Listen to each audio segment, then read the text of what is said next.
So how did you get his manuscript? I had known him from covering his band way back when, and written a few sympathetic pieces about him over the years. I promised him if need be I'd finish it and I'd get it published. So you must know the real truth. I'd love to hear the whole story. All right, if you've got a couple hours. I'm always asked how something like this could have happened. I'm still not sure, but I know this, that fate comes marching in, unwelcome and unannounced, at the strangest of times. I had gone to visit Jamie after the split. I found him sitting at the coffee table, with the remnants of the last 2 years of his life spread across the table, book of maps they used to plan all their trips, and a bunch of pictures. He was staring at one of them. They were cliff jumping on Pentecost Island. They seemed to remind him that unlike the warm and welcome splash in the pictures, he couldn't even begin to imagine when he'd hit bottom on this leap of faith. What was she like? Grace had been more than Jamie bargained for from the start. After reality set in for the both of them, their differences started to far outweigh the things that brought them together. Grace had seen Jamie on stage at a club near her office one night while celebrating a co-worker's birthday. He seemed so confident and vibrant, singing about things she only fantasized about. They struck up a conversation, and he somehow managed to talk her into coming back to his place, where she more or less moved in within a few days. She'd been sharing a tiny one-bedroom flat with a co-worker she wasn't that enamored with since moving to the city for a job, and the idea of going in with Jamie was attractive to her, so they decided to get a place together on their own. Their odd lifestyles never meshed from the beginning, but this exciting new arrangement made up for some of the obvious flags she was seeing. Jamie was a sweet guy, considerate and charming, not a mean bone in his body. He was also very opinionated about the world and its many social shortcomings. While Grace was at work, when Jamie would finally drag himself out of bed, he'd turn on the telly, getting immersed in the political rants of the day, on, of all things, Fox News. When they met, he seemed like such a social liberal, Grace thought, or maybe she was just looking at him that way because of her assumptions about the artistic crowd led her to believe that. Either way, she was starting to get concerned that what he was morphing into was not at all healthy or comfortable to be around. Smartly, she didn't confront him on his political beliefs as much as on his non-productive lifestyle choices. I mean, they still had great times together when their schedules allowed, vacationing in cool places and going to concerts and games, though she started to have anxiety about having him around her other friends due to his growing negative opinions on things that they believed in, like climate change and immigration reforms. They were growing apart, and they both knew it. Jamie was so insular that he would have been fine going on like this forever. But Grace started to address these issues more and more. When Grace's ultimatums kept being ignored, she did what she had been promising to do for months, and moved out. They still chatted daily by phone, but Grace wasn't one to sit idle. And when she started establishing a life of her own on her own, Jamie knew that his procrastination had been seen as a signal that he wasn't about to change any of his self-indulgent behaviors. The phone chats and the occasional visits always gave way to frustrating arguments, so they both agreed that it wasn't going to work out. And though they both loved each other, they were just not compatible as partners. Got a memory for every moment we were together. Can't remember a single thing since you've been gone. No one else could understand my rantings and ravings, but I'm alright. Yes, I'm alright. No, I'm alright. Please come over. You were always the one who talked me down with kindness. You would always believe in me when no one did. Got a memory for every time you called my downfall. Now I'm alright. I'm alright. No, I'm alright. Yes, I'm alright. Oh, I'm alright.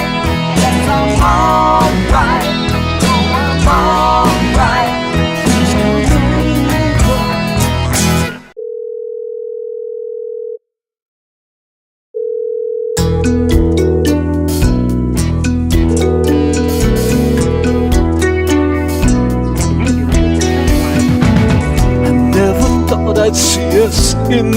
place. Now with that empty look that's on your face, I close my eyes and look the other way. There's nothing I can say. I never took the lead, just went along. I acquiesced to those who seem so strong. I let the weight of all that down on you, and I made you have to choose. And then the rain came down and washed it away. And when the sun comes out,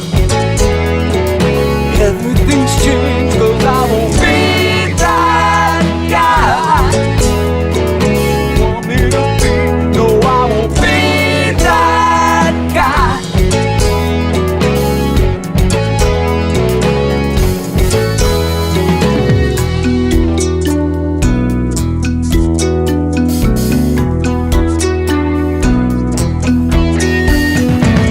I never promised more than I could give. I never asked for all the things you did. I thought you liked the way I view the world. I thought you were my girl. I always put you with the chosen few. Get the joke before the joke's on you. We never wallow in the surface noise like all those backstreet boys. But now if truth be told, I was fooling myself. And when the shit gets old, you want someone else, and I can't be that guy you want me to be. No, I can't be that guy. No, I won't be that guy you want me to be. Won't be that guy. Oh, no, I won't be that guy. At the end of your message, press 1. Nothing I do ever seems right. Explain it ends in a fight. You wanted it all, I gave you my best. You took it too hard, but you took all the rest. And you gave up on us. When you walked out the door, I can just turn it off. 'Cause I'm all about us. Yeah, you wanted a cat, we got a cat. Into drugs, I bought into that. You call me a nerd, well try something new. I gave into love, I gave into you. But love's not enough. Love never is. I can't turn it all off. 'Cause I'm all about you. Yeah, where will I go? What will I do? Another the chance to try something new. You wanted it all but not me. All about us, I'm all about you.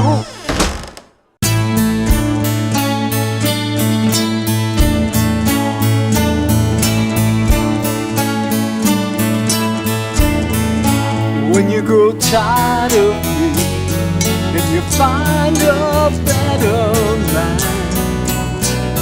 will you still call me up? Talk about the things you did today. And if he's the one you want and you finally move away, will you remember me and all the crazy things I used to say?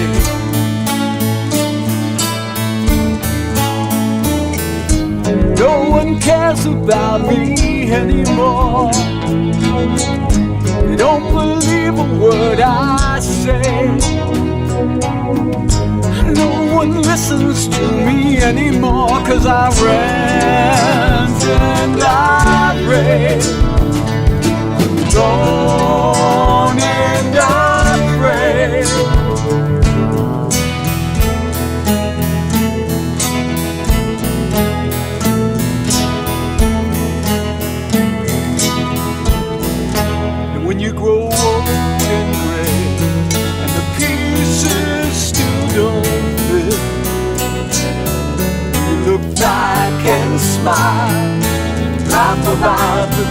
as I used to say.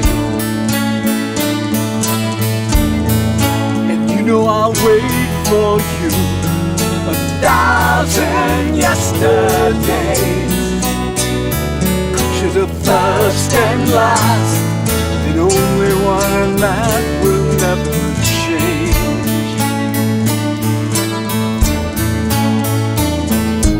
No one comes around here anymore. They think I'm crazy anyway. You're the only one who understands all that I say. But you've gone away and left me afraid and alone.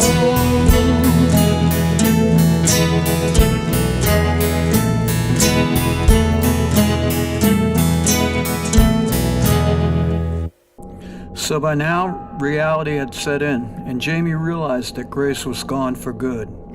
He started to question a lot of his habits and routines. He couldn't stop playing because he was now paying for much larger living quarters and footing the rent on his own. His depression and disappointment only grew, and he found himself buying into a lot of the rhetoric that he heard on the tube, finding ways to blame his predicament on others and not taking stock of his lifestyle choices.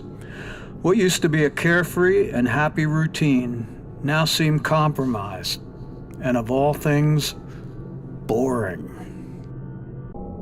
Jamie's frustration was building up, and he needed an outlet for it. The guys in the band weren't really on the same wavelength, but the people he associated with on social media seemed to feel the same disenfranchised way that he did. He stopped focusing on writing songs and put his energy into writing his thoughts down into a sort of social manifesto, some of which he shared on his Facebook and Twitter pages. This is where he heard about a group of like-minded individuals who had formed a protest group called the Revelation. He started going to their weekly meetings and found himself feeling a passion ignite inside himself that he hadn't felt since the early garage days when he started playing in local bands. With Jamie directing his attention to protest and rebellion, other band members started picking up the slack in the songwriting, and Jamie wasn't too happy with the direction they were taking the band, further alienating him from them. He couldn't sing songs with different messages than what he believed, and his attitude on stage was changing. Regular followers started dropping off, and when the rest of the band voiced their concerns, he did the right thing and finally decided to quit the band that he had started and loved for so long. The Revelation was starting to grow, and they would hold protest meetings in different areas of town to try to spread the word and keep the passions growing in their followers. This all gave Jamie somewhere to hang out now that he was not focusing on the band anymore.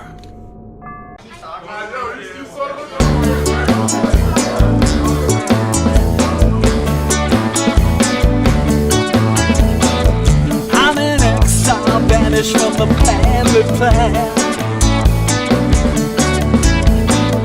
down to zero, looking for a place to land.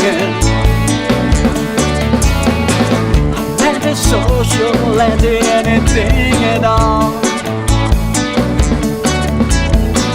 I'm a recluse looking for a place to fall. Paradise getting cold. The caramel gets old if you have it every day.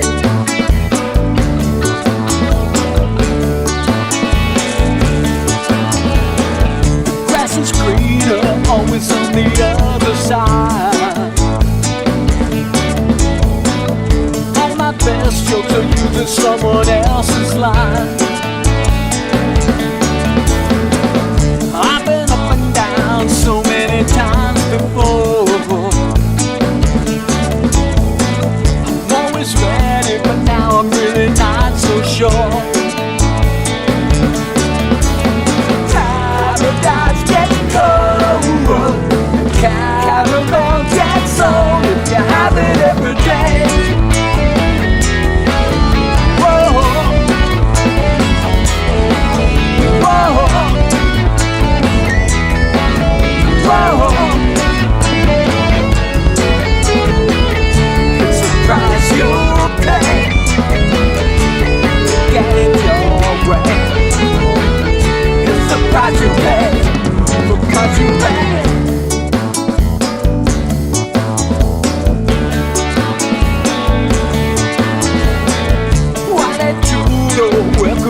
from long ago.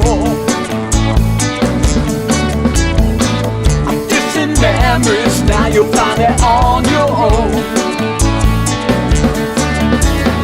Paradise gets cold, caramel gets sold if you have it every day.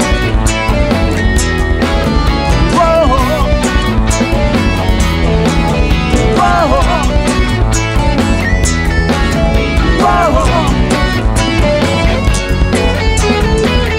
It's a price you pay. Get it your way. It's a price you pay. Get it your way. It's a price you pay. It's the price you pay. It's the price you pay.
Celebrate our family values, eviscerate you when you don't choose life.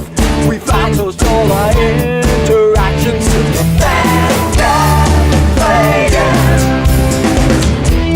we gave up on that one world order before the Biden closed our borders.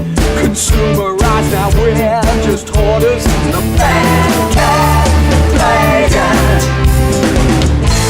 the hammer's about to fall. Writings on the wall around us. We're done with your town halls. It's either them or us.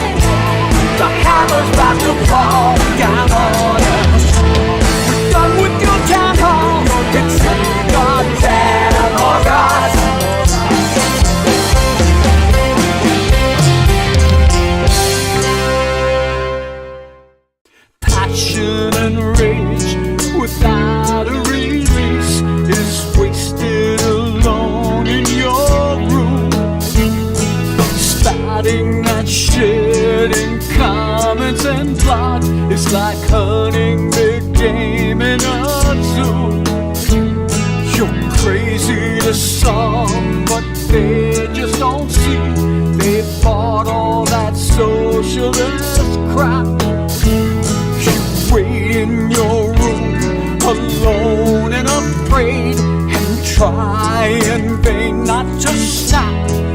Ow! Well, come out, come as you are. Only afraid to be known. Show up, show you are. More than a vision of you find you're not alone.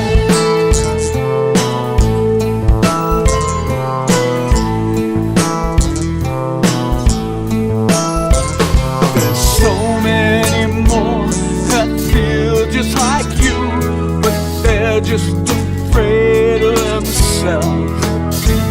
They want so much change, but change never comes by just waiting for somebody else.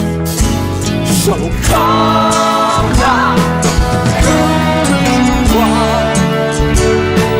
Don't just rely on the few. Show up, show who you are. You're braver than you ever knew. And there's more just like come out, come as you are. Don't be afraid to be known. Show up, show who you are. More than a fish and a bone, you'll find you're not so come out, come as you are. Don't just rely on the few. You got to show up, show just who you are. 'Cause you're braver than you ever knew, and you're not alone.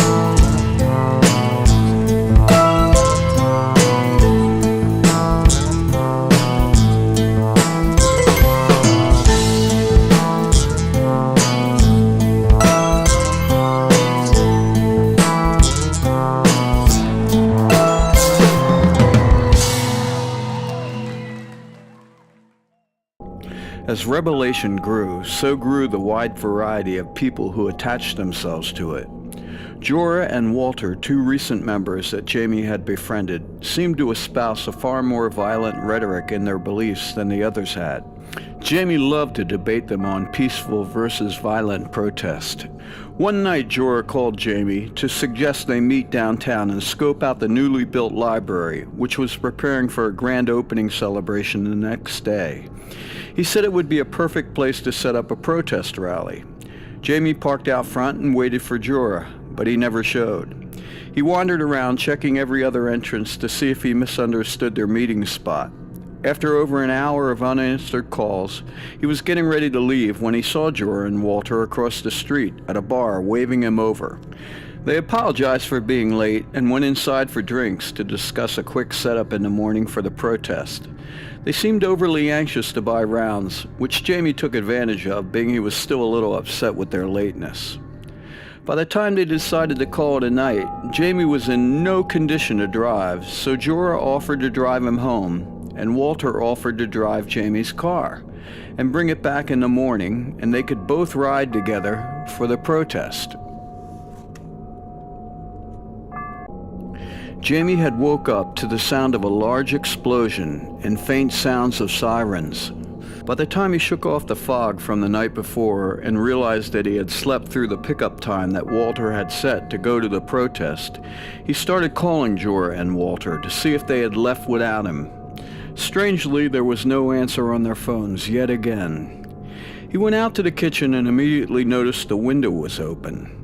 Being the paranoid type, he never left windows ajar, even when he was home. He immediately called Keenan, another member of the group, and after he relayed the story of the night before and Jorah and Walter's disappearance, Keenan told him that there had been a bombing at the library downtown, and two homeless people who had been sleeping in one of the park areas of the library were killed, and the city was in chaos with police closing off large sections of the downtown area. Jamie still didn't put the pieces together, but Keenan kept questioning him how well he really knew Jorah and Walter. Jamie was glued to the telly for the remainder of the morning and was getting quite anxious about his missing car and his friend's lack of communication. Jamie decided he would take the trolley downtown to see what was going on, all the while contacting other members of Revelation to try to locate Jorah and Walter without luck. Now his concerns were heightening. Sitting in a brew pub downtown, a news update came on the telly. The police were trying to identify the car that was used to carry the explosives and had found a backpack with what looked like a manifesto inside. Then his heart sank to the floor. The newscaster said that the police identified a Jamie Cook as the owner of the backpack and the main suspect. A manhunt was now underway to find him. He had gone for his backpack when he left for downtown and, not finding it, figured he had left it in the car. Panic went through him like lightning.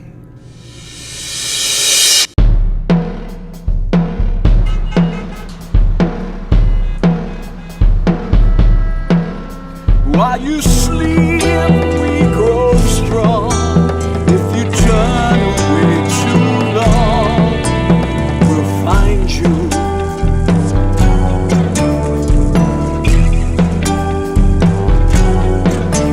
There's a song in my head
chosen sides.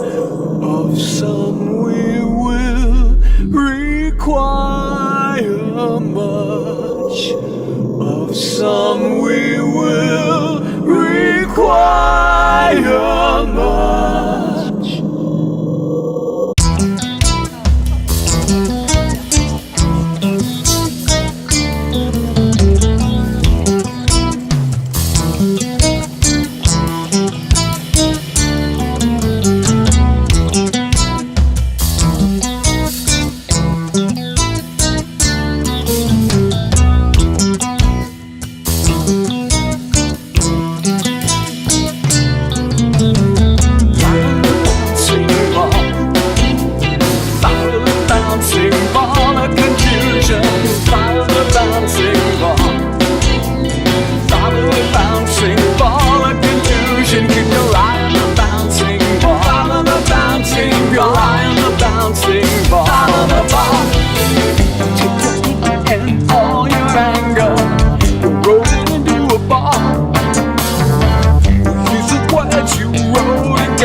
We'll place you at the scene of the crime and leave your manifesto name.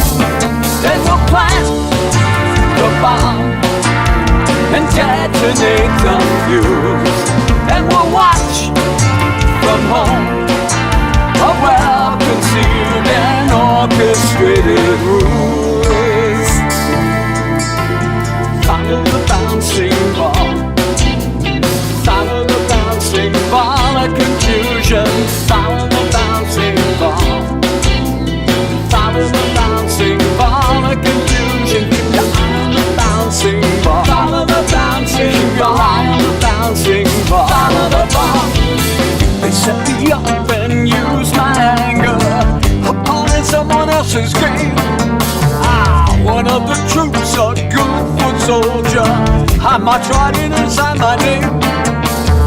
I played the part, I took the bullet, guilty for some of the crime. I even used, I didn't do it, but now it's too late to explain. Now it's me or them. I know who they'll accuse. I just fall into a well-conceived and orchestrated ruse.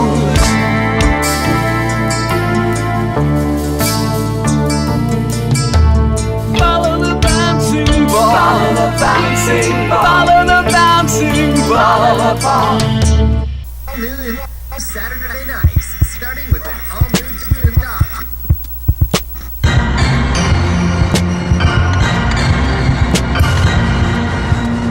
Good evening. We begin tonight's newscast with an update on the horrific bombing at the newly opened public library downtown and the ongoing search for the bomber. Police have now released a video and identified Jamie Cook, a local musician whose backpack, which contained a rambling manifesto and was found near the scene. Mr. Cook is believed to be their main suspect. History will judge itself and view this day with shame. They'll label me a terrorist and try to shift the blame. 100 years may pass before they say my name with pride and look upon my manifesto with understanding eyes. I was caught up in anger, I was caught up in rage. I could see things they couldn't see. I was tapped into the pain. I've given up on democracy, I've given up on God. Had enough of hypocrisy. I was one step from the shadows.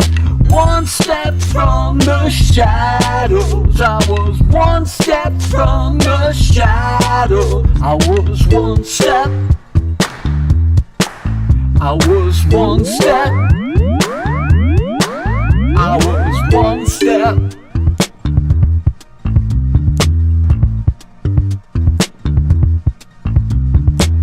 No one ever gave a shit about my point of view. No one ever noticed me, I was just one of the few. I planned it all in silence, and I fed off of the high. The end was worth the means and all that damage in my eyes. I was in the shadows, hiding in plain sight, working on my manifesto with darkness in my eyes.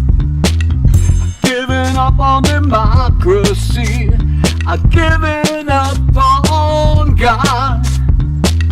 Had enough of hypocrisy, I was one step from the shadows.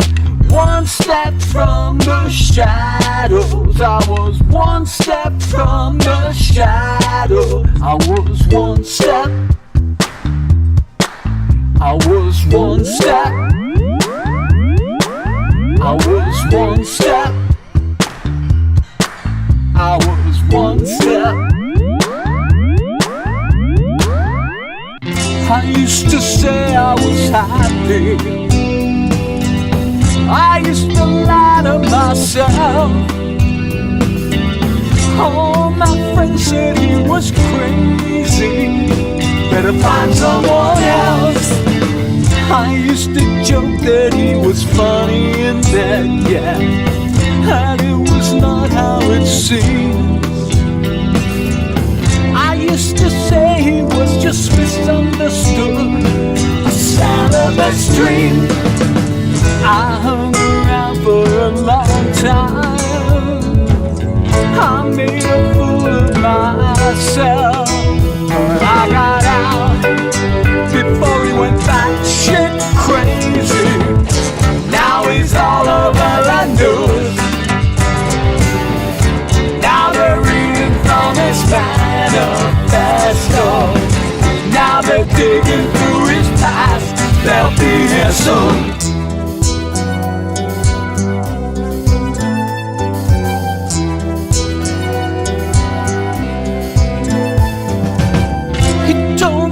He was Jesus, that he would die for my sins. That's when I started to pack my things and finally move home. He'll always be my first love, 'cause he was funny in bed. But still I knew that he was stone cold crazy. Now he's in the news. Now he's famous for the wrong damn reasons. Now they're looking through his past. What am I to do?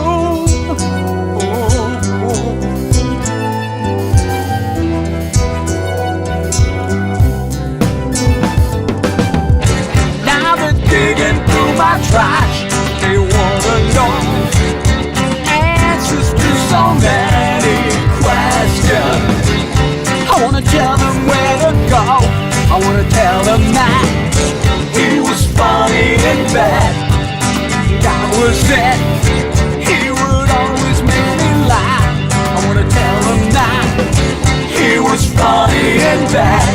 And you know the rest. Knowing he couldn't return to his flat or go to any of his frequent stops, Jamie felt truly isolated and alone. He couldn't turn himself in because it would limit his efforts in trying to find Jorah and Walter, if that in fact were their names. The only one he felt safe in contacting was Grace. She of all people would understand that he would not be capable of doing something like this. He managed to find someone that sold him a cell phone that couldn't be traced. He called Grace and pleaded with her to meet him somewhere safe so he could explain to her what he knew and maybe have a sounding block that could think rationally and figure out some way of dealing with the circumstances. Grace was noticeably upset when she arrived, but loving and understanding, like he hoped she knew he couldn't be involved in this directly. They both realized that this was probably the last time that they could meet or contact each other, since the police were sure to contact her soon, knowing of her history with Jamie. They arranged a place that Jamie and she could drop notes back and forth in the future, if need be. She gave him as much money as she could pull together to help him survive in his search for Jorah and Walter. The next several days were spent hiding in the shadows and trying to trace any links Jamie could remember that he had during his short-term association with Jorah and Walter. He couldn't even risk contacting any of his other friends from Revelation, not trusting their belief in his innocence. Grace, on the other hand, was dealing with how she would explain all this to the police, who were sure to show up soon with questions.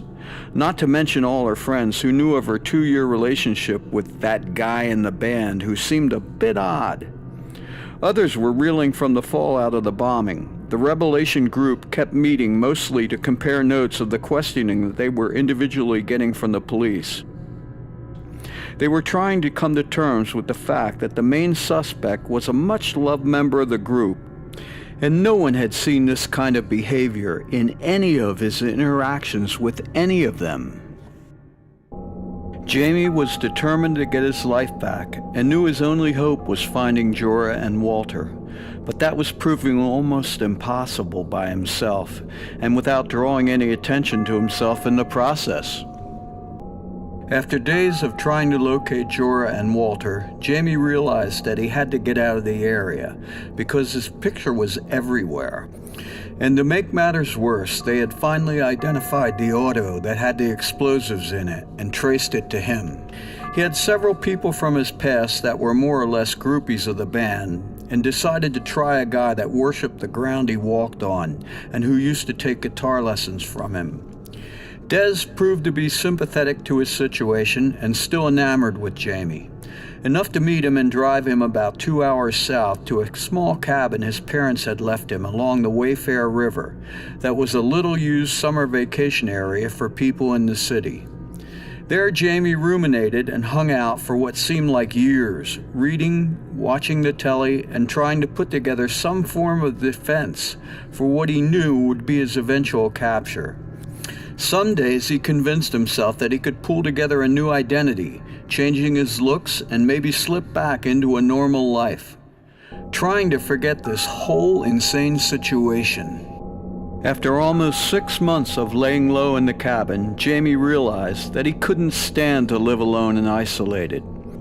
He wasn't free, so what was the point in clinging to this lifestyle? It was obvious that the police were only focused on him, so any chance of them going after Jorah and Walter was not going to happen, especially without his input. So he decided to go back to the city and see how long he could stay unnoticed with this new look and hopefully find some clues to their disappearance. Jamie was back in the city and feeling a little too confident with his new hairstyle, beard, and weight gain. Certainly passers-by and strangers would never link him to the old photos the police used in their early days of the search. He would stay on the outskirts of town at a motel and use the fake ID that Des had gotten for him. Days would be spent trying to dig up info on the mysterious Jorah and Walter, who seemed to have left no trail whatsoever after the bombing.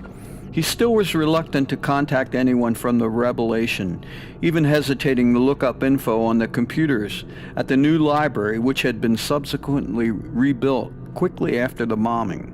The thought of sitting at a desk at it was quite ironic and a bit exciting to Jamie. Without the constant barrage of negative input from Fox News, he found himself wondering how he could get caught up in that pessimistic attitude that had dominated his life for so long. Every time he thought about the life he had with Grace and all the fun they had together, he couldn't help but feel a tinge of sadness over the choices he made and events that led to his current state of affairs. He had been trying to leave messages for Grace in the secret place they had arranged, but after 6 months of being away, she had stopped checking regularly. Finally she responded, and they were able to meet at a small coffee shop at the east end of town. To say she was shocked and unbelieving with his new look was an understatement. But time melted away after a few minutes of conversation. She had been looking for Jorah and Walter as well, and had come up empty, leading them both to believe that they were opportunists that glammed onto Revelation, and especially Jaime, sensing their vulnerability, and used them for their own selfish and violent means. The perfect crime. Grace believed Jaime's only chance was to turn himself in and plead his case to the police. With all their resources, she thought that turning up something on Jorah and Walter would be much easier for the police than for Jaime or her. Jaime wasn't as convinced, still having a little bit of cynicism left over and not trusting anyone other than Grace at this point. I'm back for more. I'm bruised and broken, ready to settle the score. You set me up, but you picked the wrong guy, and I'm coming back for more. Somebody said you get what you deserve.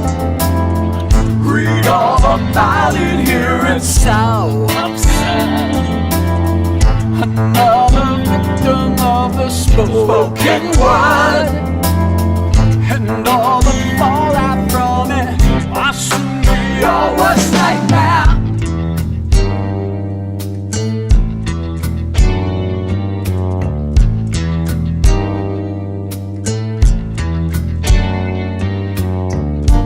Back for more, just like I came in, naked and all alone. Ready for war, I'm armed and dangerous and up for another fight. You keep the sleeping giant, have you heard? Read all about it here in Social Cantata. Another victim of the spoken word, and all the fallout from your poison views. It's all fake news anyway. I'll soon be your worst nightmare.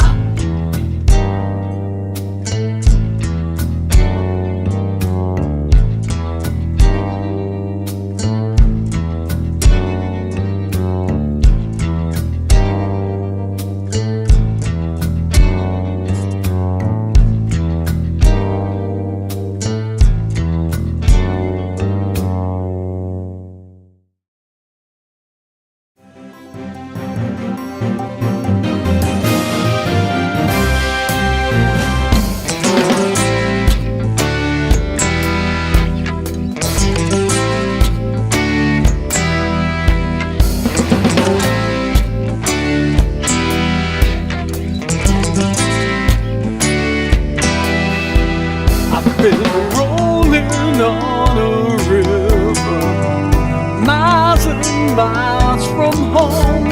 I've been 5 feet deep in mud and regret, don't know where I'm going. I've been trying to find some shelter, I've been drifting through these days. I've been sanctified with love in my soul, but I'm caught in between hate, love, and consequence. Boys will be born.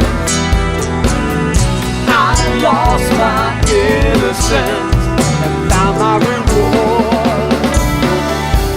Hate, love, and consequence can do you in, leaves you alone to regret, count all your sins.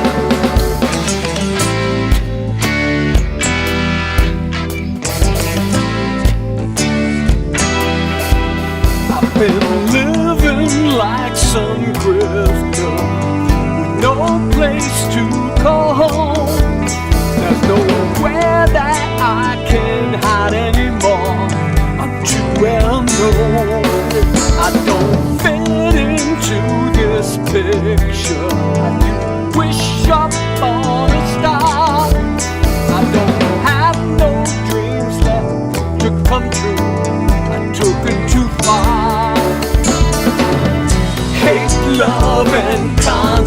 consequence.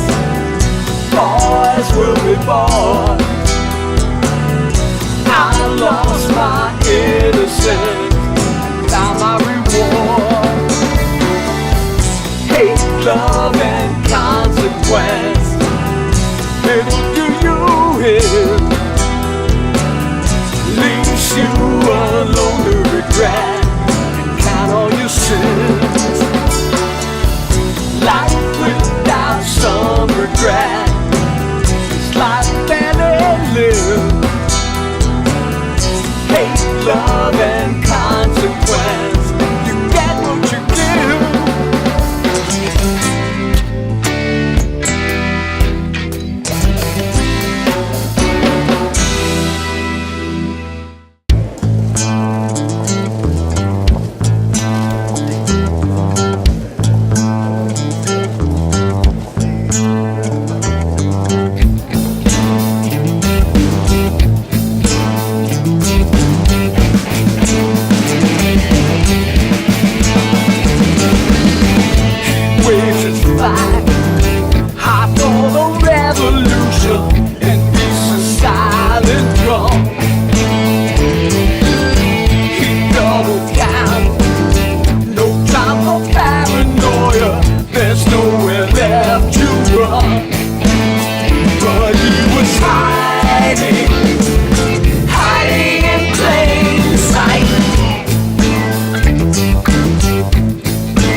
Hiding in plain sight.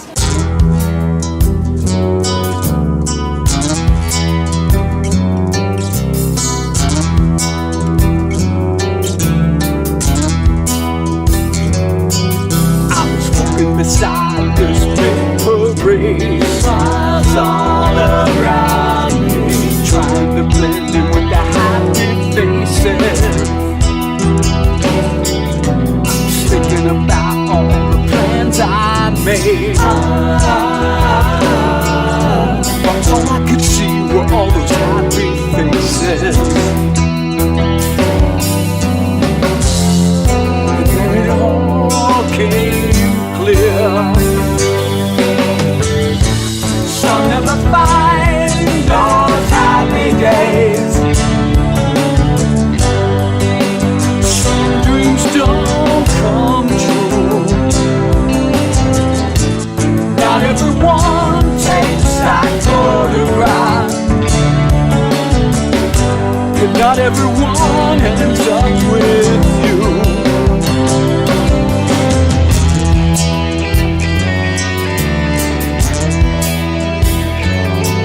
I was looking for a way to start again, starting over. Down on my luck, down to 2 packs a day. But I knew in my heart I couldn't run from this. There was no way out. They were closing in on my yesterday. And then it all came clear. Everyone wants some happy days, but not every dream comes true. Some things you just can't wish away.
circles, I'm on my own, and I'm all out of love, and I'm all out of time. I could turn myself in, I could try to explain.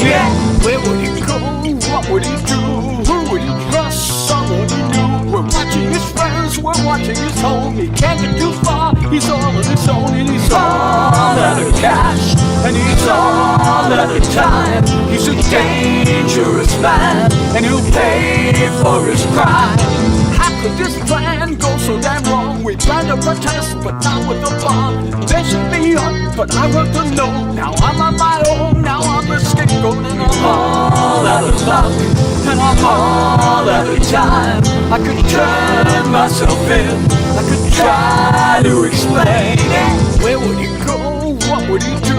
Who would he trust? Someone he knew. We're watching his friends, we're watching his home. He can't get too far, he's all on his own, and he's all out of cash, and he's all out of time. He's a dangerous man, and he'll pay for his crime. Where should I go? What should I do? Who can I trust? No one but you. I can't get away, I can't go back home. I'm running in circles, there's nowhere to go. Even after 6 months, the police were still on high alert and working their leads, so their tail on Grace proved all they needed. And when Jamie and Grace parted after hooking up at that coffee shop, they followed Jamie, not knowing at first that it was him. But when he led them back to that seedy motel, they confronted him and made their arrest. At first, Jamie almost felt a sense of relief that his hiding out was finally over. But after a few days of interrogation, he came to realize that his hope of them tracing down his story of the events was going to be a hard sell. They seemed content now that they had their prime suspect in custody. The court-appointed prosecutor, while highly regarded, wasn't much help either. There was simply no evidence to corroborate Jamie's story of Jorah and Walter. What there was seemed to be a lot of things pointing directly to Jamie as the suspect. They had countless security cam videos of him peering into the library at multiple entrances. They had video of him pulling up in the car that held the explosives, where it was left unattended till the bomb went off. They had his backpack with a recently completed manifesto.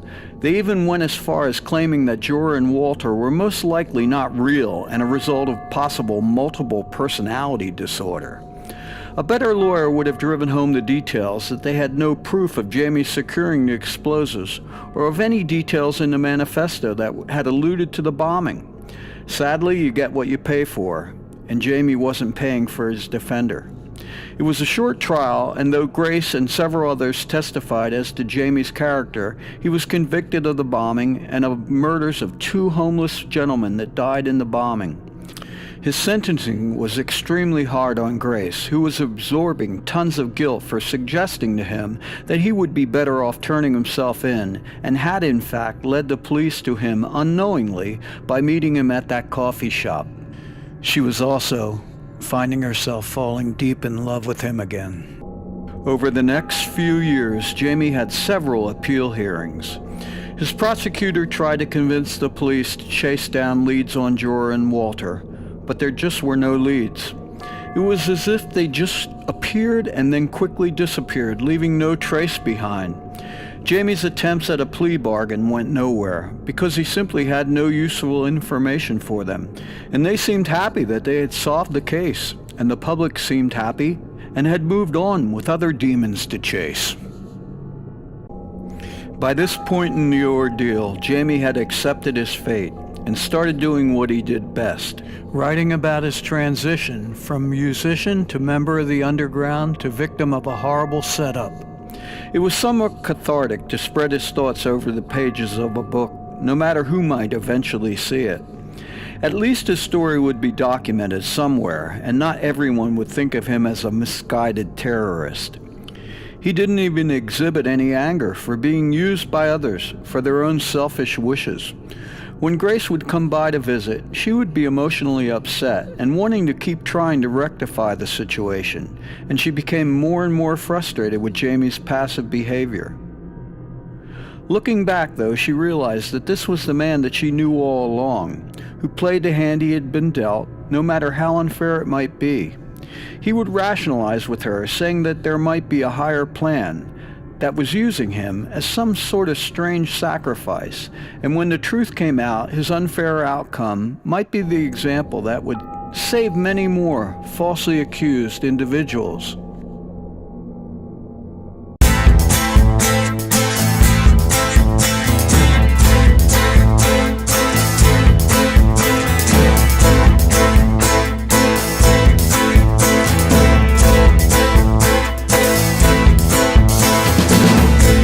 They said, and that's not you. I heard what you wrong, and that's not you. I heard what you did, and that's not you. Oh, that's not the Jamie Cook I knew.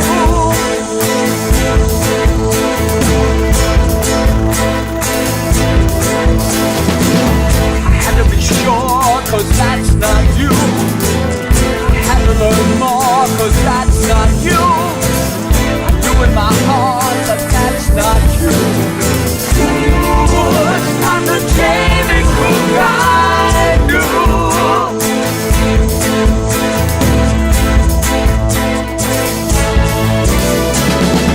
I can't bring myself to believe that this is who I live with. I know in my heart it's not you. There's no way you could do this. Tell me, please change it.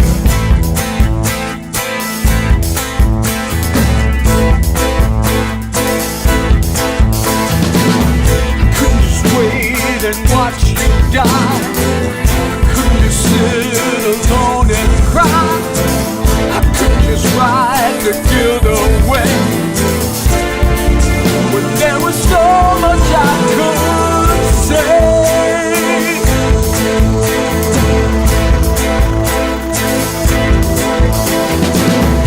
Never believed the one accused. Never could see he might be used. They saw in what they wanted to. Oh, that's not the Jamie Cook I knew.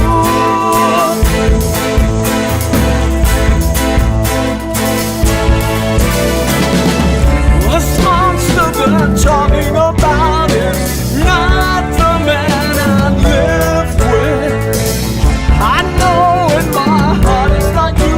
There's no way you could do this. Tell them, show me, convince them, I'm down on my knees.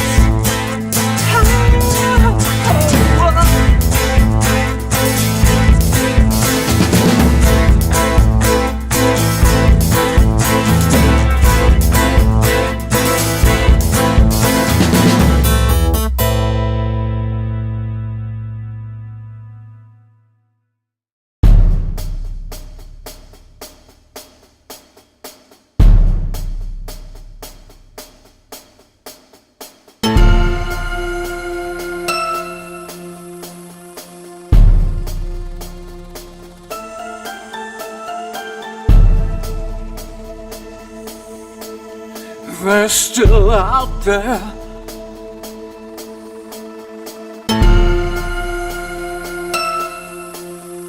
They're still out there.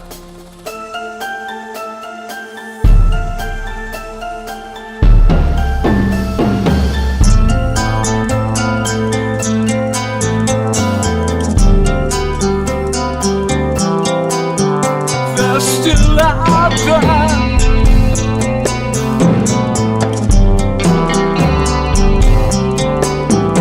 They're still out there.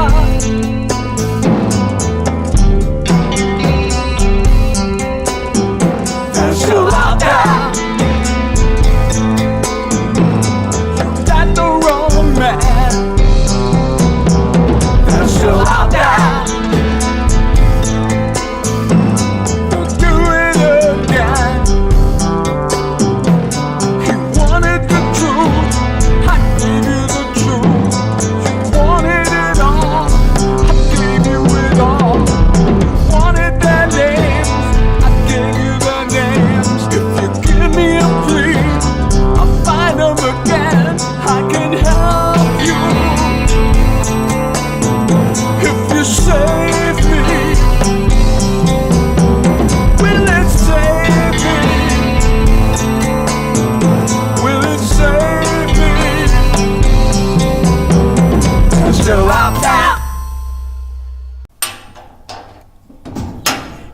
turn to weeks, weeks turn to years. I'm all out of time. Time is no healer. The closer it gets, the faster it comes. I'm giving up hope, 'cause time is no healer. When yesterdays are all that you have, time is a lie. It's used to control you. Tomorrows are all breaking bad. Justice is blind. They do what they all do. Hope turns to fate. It hangs by a thread. Watching you wait, but no one believes you. Spirit is broke. You're already dead. You're just holding on. You're part of the show now. It's time to just sit back and laugh. Nothing you say makes any difference. You're just part of yesterday's news. They've all moved on to the next great disaster. You put on such a great show, but it's on to the next great disaster. We'll all just watch as you crack, especially for all the broadcasters. 'Cause you put on such a great show, but it's on to the next great disaster. We'll all just watch as you crack, sit back and pump that laughter.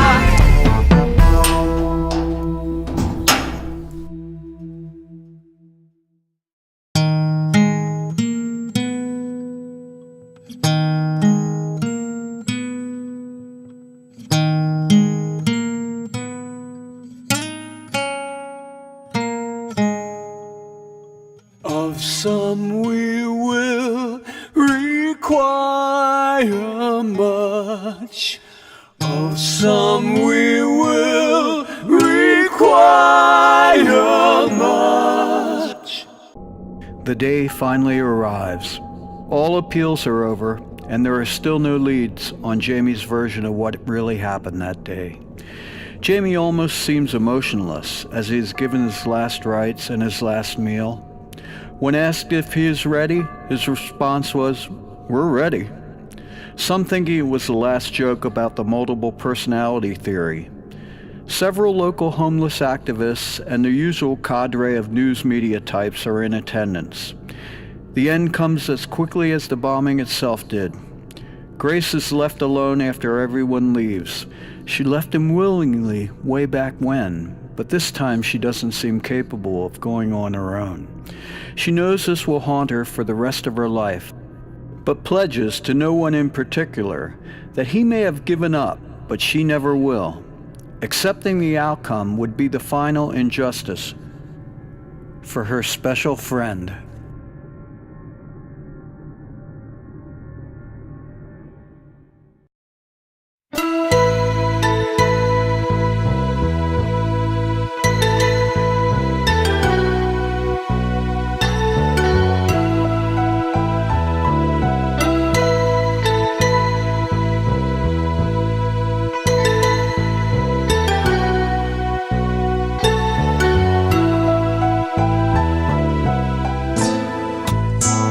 Another time, another place, we'd be strangers. That empty look on your face says it all. In 7 hours, all those cold words lose their meaning. Come tomorrow, and the curtain finally falls. She waits up, such an angry look in her eye. Tomorrow he'll be gone.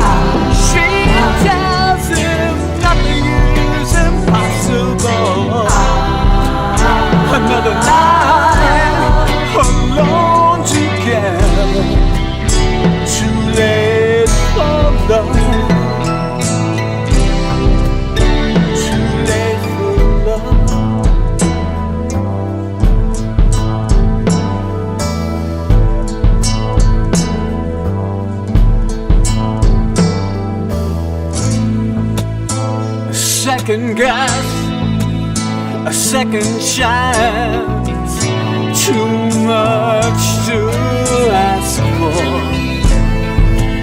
A twist of fate, final dance, says it all. He wakes up, such a peaceful look in his eye. Soon all the pain is gone. Not for all those he leaves behind, had left to carry on. He tells her everything she wants to hear. She tells him nothing is impossible. Another night alone together, too late for love, too late for another hour vanished.